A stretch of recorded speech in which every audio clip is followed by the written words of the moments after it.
All right. Well, first of all, thank you guys all for coming. This is, for us, a very special day. But we truly appreciate you guys, our media partners, coming out because, over the last few months, we've seen that impact with our fans, and they really appreciate this. So we love having you guys out here and helping us continue to grow this on such a special day. Look, this is, I think it's a great day for the club.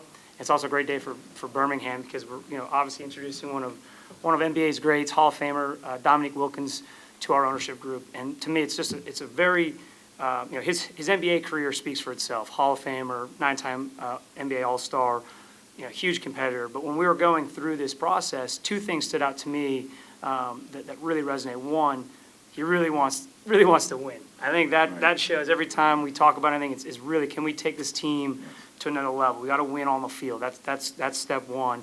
And two, his commitment to Birmingham. Just his community ties here. He has truly shown that he's committed through KultureCity, but by being here in Birmingham, that he's like a local owner. He lives in Atlanta, but he's going to be here quite a bit, and we're really excited about bringing him on board in that capacity. And I am going to introduce James Outland, sitting on the far right. He's our chairman. He's the most important person that actually brought soccer to Birmingham for me, so I want to have him introduce Dominique. But he was the visionary for bringing professional soccer into Birmingham, created this thing called Birmingham Legion, and we're all here today from James Outland. Oh, thank you. Probably overstated. It's great to be here, and we appreciate all of you being here. And kind of a funny story, my first job out of college, I was in the sports marketing business, worked for a company called ProServe, and probably our most marquee athlete was a guy named Dominique Wilkins. So I've known Dominique for about 30 years, and he's aged a little better than I have, but it was really awesome when Dominique reached out and said, hey, I love what you guys are doing with the Birmingham Legion, and I really have an interest in getting involved and getting engaged, and more importantly, becoming an owner. And so it's just been an awesome experience to bring Dominique and Julian Maha into our group. They've got the great connection that Jay mentioned to Birmingham with KultureCity, and we're excited to really partner with KultureCity as well.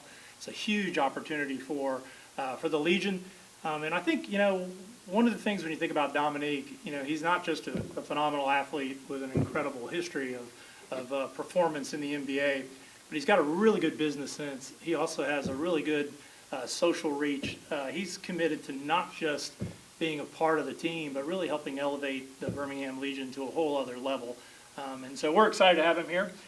Dominique, I'm going to kick it over to you because that's why everyone's here. Okay, no problem. Well, again, thanks, guys. I appreciate you guys having me here. This is it's kind of surreal a little bit because my kids started out in soccer, and I wanted them to start out in basketball, because of Dad. But they started in soccer, and it was really good that they were really diverse at a very, very early age. And so I had to look outside of basketball to look at other sports and see what my kids would be good at. But unfortunately, my son got a little taller. He's 6'11", now 16, so soccer was not going to be in his life. But yeah, well, it could be a goalkeeper.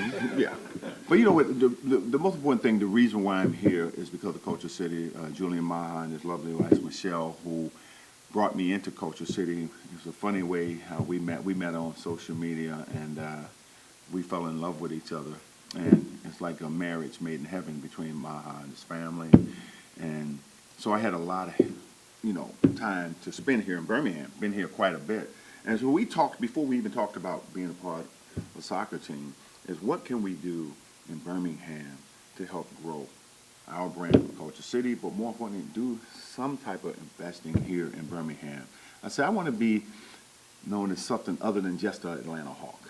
And so this was a perfect opportunity to be engaged with a young franchise that's coming up, not just a young franchise, but, they're winning some games. And that ultimately, that's what it's all about.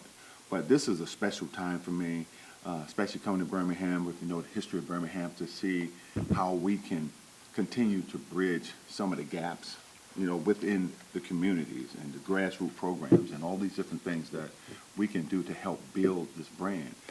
Because, you want to build it on the field, of course, that's the first and foremost, but you also want to build around the arena as well. And that's the outside walls, the community, the business world, to help them, help us embrace it even more. So that's the biggest reason why, and I can't tell you how thrilled I am. These two guys who've given me the opportunity to be a part of a growing, great young franchise. So I'm thrilled to be here, man. And like I said, I'm not just a billboard brand. I don't want to be known as just that. I want to be known as the guy that's going to help these guys, help me understand the game even more, but more importantly, help grow it where we continue to thrive to win. And that's first and foremost. So, but if you guys have some questions you'd like to ask me, I like to keep it like a family environment, so don't be afraid to ask questions. If I can answer it, I'll do so. I'll start. Yeah.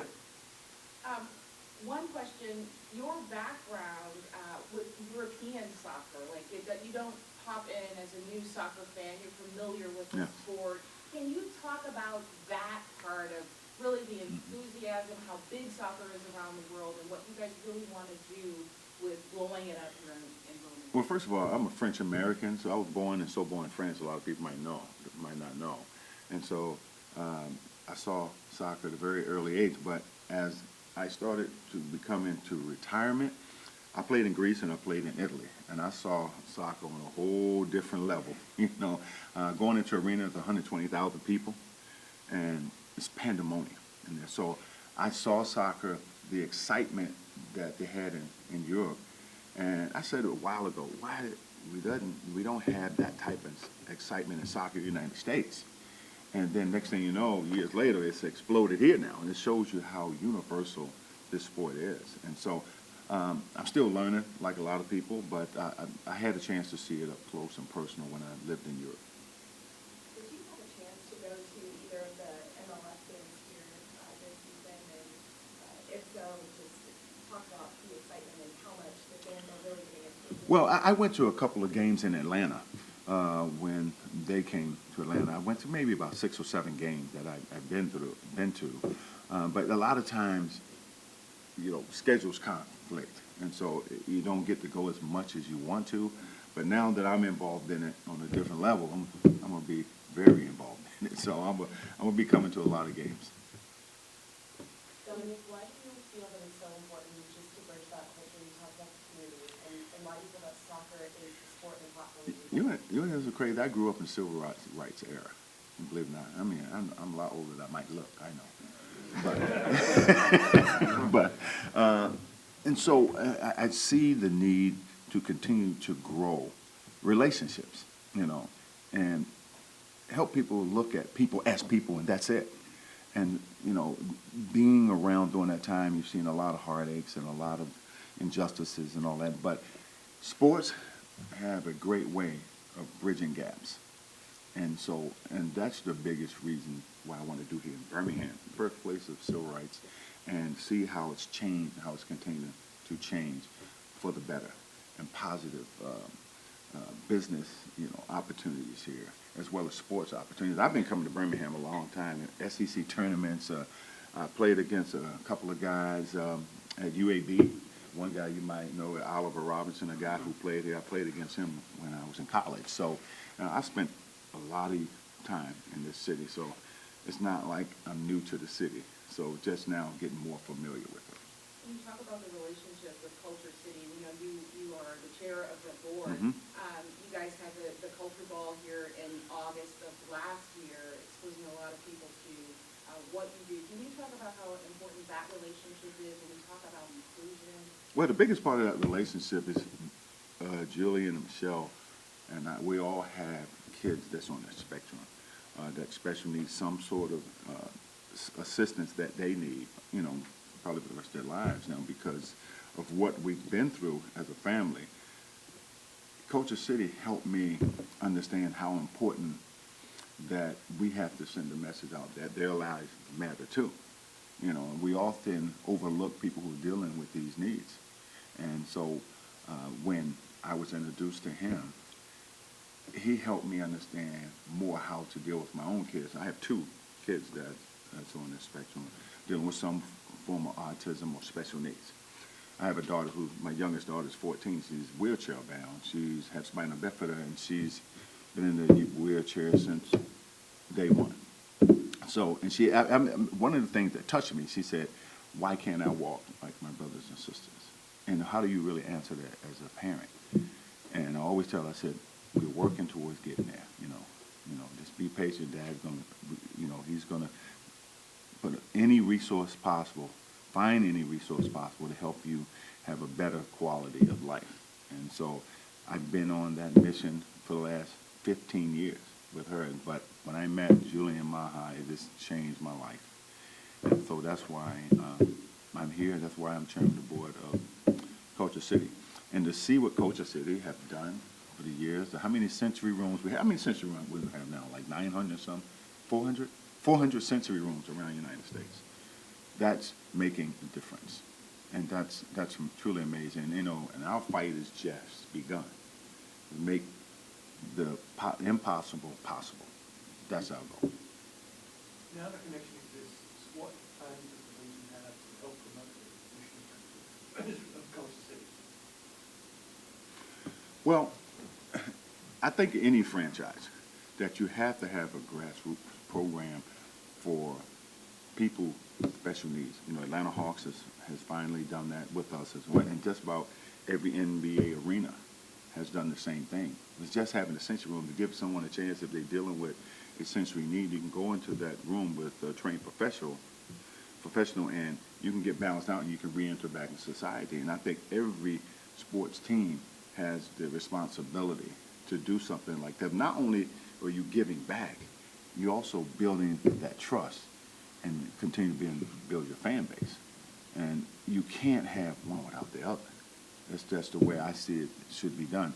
But in building that, that builds the interest with your players too. Your players get involved in the same fights and struggles, but more importantly, it helps build their brand from a philanthropy standpoint, not just from a sport standpoint. So for me, I remember back years ago, a long time ago actually, a guy said to me, he said, when I was 12, he said, I'm going to teach you this game, and you're going to owe me. And at 12, I didn't know what that meant. But he said, the only thing I want from you is to give to someone else what I'm about to give to you. So he gave me the courage to leave home when I was 16, and I never looked back. I've been a man in the house since I was 12. And so for me, having that type of tutelage from someone who really didn't know me very well, but he saw something in me. And so that's how I live my life, too, giving back. Yeah, and I'll add to that. I think one of the most important things when we were talking with Dr. Maha and Dominique was about, making it aware by KultureCity and giving more awareness to our players. So we are going to introduce it in July on the lower half of the jersey. So you'll see KultureCity's logo, and we're going to have a game featured just as a title night for KultureCity to create more awareness. And obviously, I hope you all know we're going to go visit there should be some things going on. There is a sensory room in Protective Stadium on the far northeast side. So all these things are in alignment, but for me, the most important thing was that we start talking about this. We start be part of normalcy in our conversations, because you have families dealing with it. It's not just children, it's the families as well. So it's making sure that we're talking about it when we can. What are some elements of the city of Birmingham that attract you to invest here and partake in the culture process? Well, just my consistent involvement in coming back and forth to Birmingham. I kind of saw the vision early on. I didn't know it was going to be soccer, but once I, understood there was a soccer team who was thriving, doing well, and the more I came down here, the more interested I became. So, and like I said, this is a young franchise, and they already have a taste of winning. So, man, that's important. And when you get a young franchise, winning early, that tells you you're building a personality, you're building a culture within the city, and I just want to be a part of the growth of that culture. This is for anybody on the podium. Because of the winning of the Legion, there's this appetite and the question, are they going to be an MLS team? And so I want to put that out there. Is there a desire, is there a path to go in that direction? Well, I'll say that we want to win. And winning brings a lot of things with it. And I think one of the things that Dominique said, which is important, is we want to win on the pitch, which is obviously, on the scoreboard, but we also want to win off the pitch in our community. And the three important prongs for us really are community pride and passion. And I think if we keep winning and we keep putting fans into the stands the way that we have, with our Open Cup run, I think the sky's the limit for where this team can go. whenever you first, invested in this club, I don't think it was a secret that Little League Soccer was not the smartest investment, if you will. But, with the announcement coming out yesterday of the new facility, the new training facility, is that kind of showing true long-term investment in not only the club, but the city itself? Yeah, I think we've demonstrated a long-term investment in the club to date. This is, while we're young, this is our 5th year in playing, in the league. But we, probably spent 3 years before we started playing, building the team and investing in the squad and bringing on Jay and our coaching and a lot of the personnel that make everything happen behind the scenes. The practice facility, I think, is going to be state-of-the-art. I think it's going to be a practice facility that is probably the best in the league and certainly will rival any upper division team. And I think we'll really benefit from that because one of the things that we want to do is we want to activate the practice facility to bring in preseason tournaments, to bring in youth tournaments, to bring in other activities that I think will really be great for Birmingham, but really also great for our players. If you've got great facilities and you've got a commitment from your ownership and from your front office, winning becomes something that gets maybe not easier, but hopefully we can provide all the tools to make winning better. Well, the practice facility definitely is going to make a major difference. I saw the practice facility and a part of that whole structure in Atlanta with the Hawks having that practice facility that had the state-of-the-art equipment that you can train and get these guys ready. So you want to stay ahead of your opponent, and this is a great way to do it, is make sure you have a facility that they can use when they're off time, doing come early or late, and whatever you want to do as far as training, you have all that right there in your backyard. So the training facility is always very important for your team. There's another benefit to it also, and that's when our visiting teams come to play and they see our practice facility, they're going to want to come play for the Legion. I'm going to have one more benefit to it. On top of that, it's also one of the requirements if you want to have U.S. Soccer come, men or women, play in your city, you also have to have a training facility to be able to house a team that comes and trains for 3 or 4 days. So it's a really important step for where we're going with the club and hopefully for the city of Birmingham being able to have, I know that Open Cup game did put us on the map. Both of them did in terms of what U.S. Soccer is looking at for a city like Birmingham to be able to host big games. And I think we checked one box. We have a few more boxes to check, but hopefully, we can continue to create interest out on the pitch and get fans in the games because that was the most important one. But number 2 is making sure we have the infrastructure and a training facility as a part of that. Does that mean that we also potentially make Birmingham a potential location for teams in the 24 Cup too? As a training site, absolutely. That's part of it. That's another added advantage. Having an African-American owner is going to create a lot of excitement in the black community here in Birmingham. Could I get you to address that? Yeah, I think you're right there. I think it will bring a lot more attention. But for me, just hoping that you can bring everyone together as one. It's about people in general. It's not about black. It's not about white. It's about people. And so to have an African-American owner, hopefully we get a lot more African-American fans to embrace soccer. Because at the end of the day, it's about the community that believe in a product. And if I can help in any way in that, bringing that interest and that fan base, to the arena, that's what I'm here for. But, you got to get out here in the communities. You got to show people that you care and not just an ad, but an actual involvement. So yeah, I think that's going to be great for the community. I really believe that, and that's another reason why I'm here as well. And with that, may I ask, what kind of involvement do you hope to have with your ownership? Whatever they want me to do. He's already Whatever brought they need me to do. He brought a present for all the players today, and so he's already making us look bad. And, it's about family, It's about how we help one another. It's not one or the other. It's all our ideas collectively to get to a common goal. And, of course, that's winning first, but also building a personality within the city.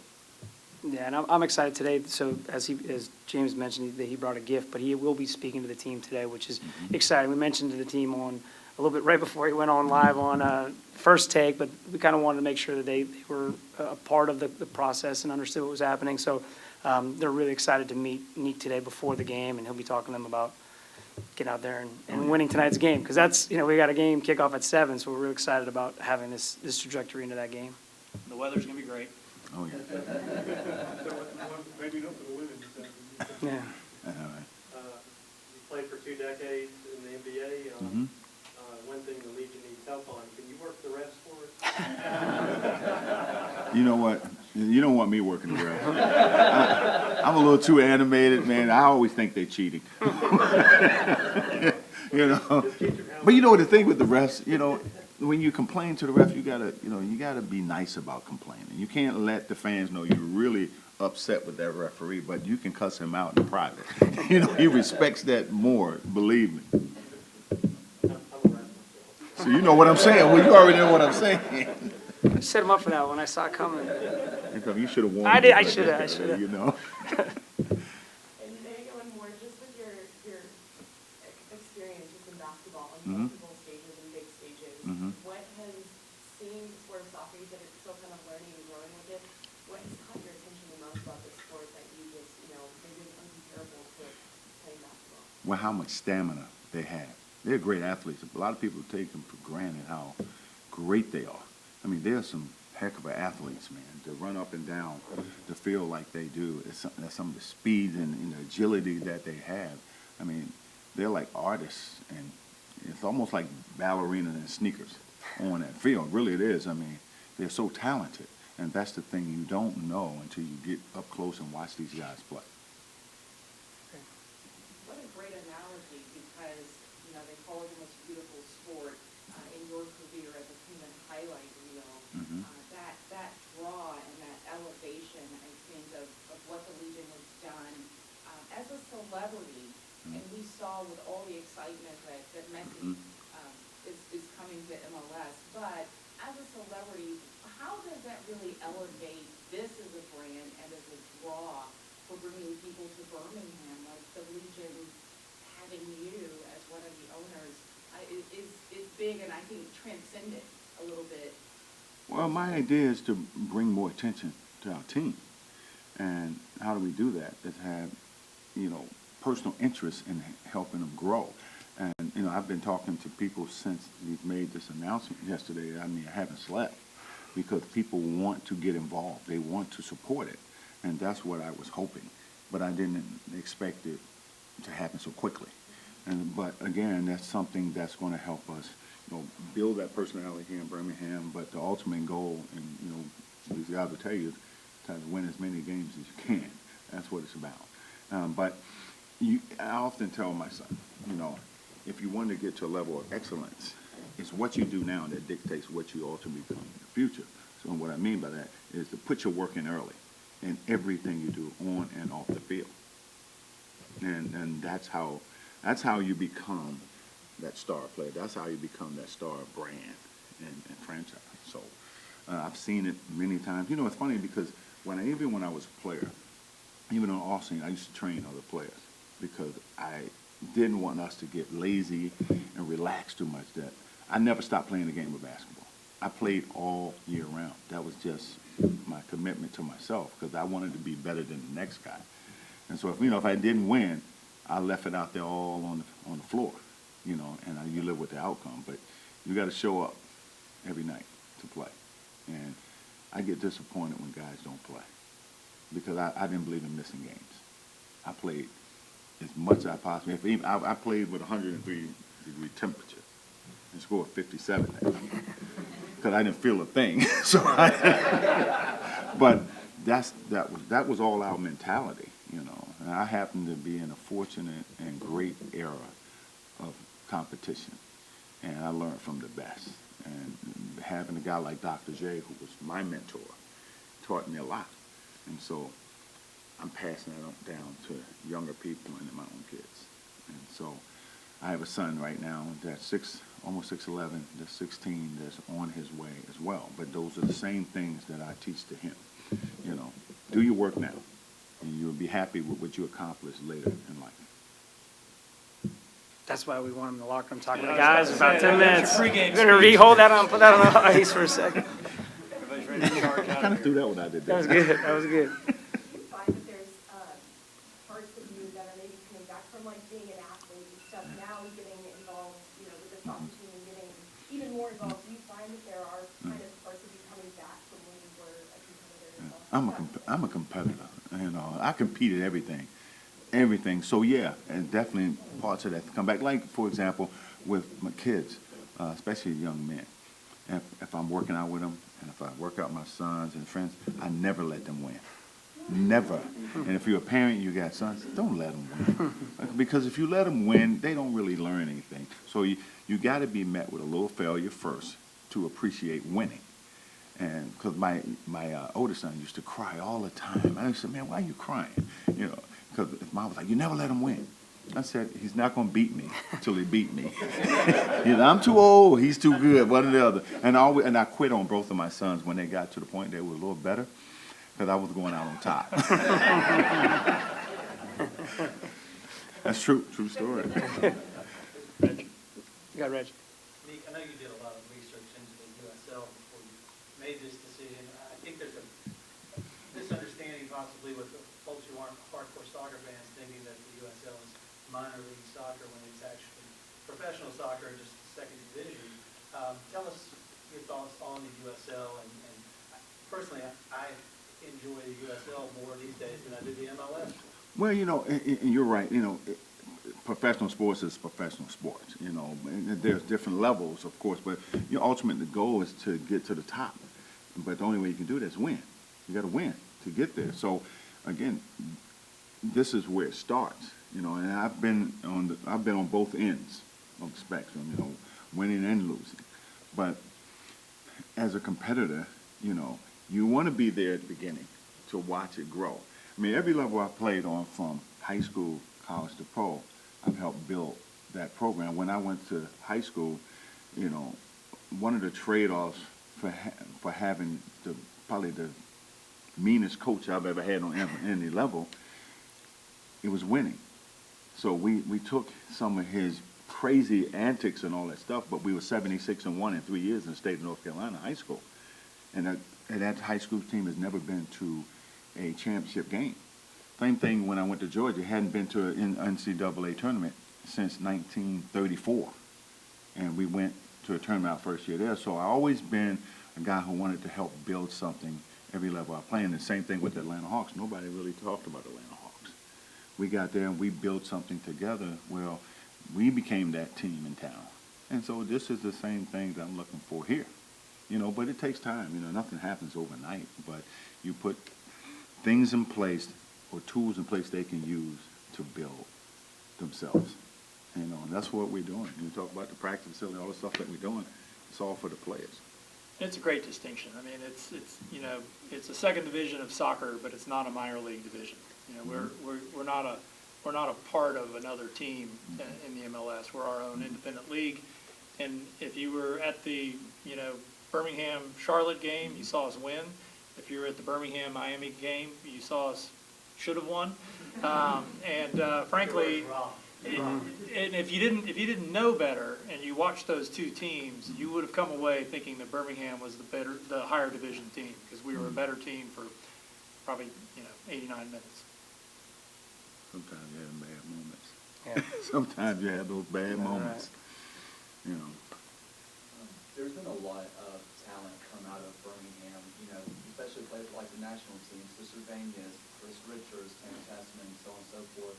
Is there kind of a plan to try to keep that talent here as long as possible? Because in the past we've lost it. Yeah, that's happening now. I mean, I think that was one thing. There wasn't that pathway that we're providing now in both the USL, our academy, Legion Academy, and the USL 2 team that we're piloting this summer. So we're creating that pathway now. We have our hands on every developing player in this area, and we actually work well with Tanner Tessman, and I hope Chris Richards is going to be here tonight to be at the game in support of Dominique, but also Birmingham Legion. But yeah, that's the key, is that my big goal for this is to create an environment for the young boys and eventually girls to train and be in an environment where they don't have to leave home to go to Dallas or go to Houston or go to another city, because the training they're going to get here and the development they're going to get in Birmingham is going to get them to that next level. And we know, I've been in those academies. I helped build the New England Revolution Academy, so I understand what the competitive level has to be at that youth level. And so we're going to make sure that we have their, we're working with them. And look, if it means they have to go to Dallas because they're going to sign a first-team contract with Major League Soccer, then that's going to happen. But we don't want to stand in the way of any of that. We want to build it so that they have the best possible pathway to success. That's been goal one from our academy. And Legion's built that now. I mean, Yeah. 7 or 8 years ago, really aspiring good soccer players left Had to leave. Birmingham. Yeah, they had to. And today they don't have to, and that's a huge deal. We're good. Clayton, anything? We're good? All right. If anyone wants, is there any, what are we going to go up to is there, okay. Head on to the field first for a little B-roll. Yep. Everybody. Okay. All right. Thank you guys for coming. We really appreciate you guys being here. This part of what we're doing here in Birmingham is critical. Like I said at the beginning, our partnerships with you guys, the media partners here, is so important that we get on TV, we get in the written press, that people know that we're playing games that we're trying to do in Birmingham.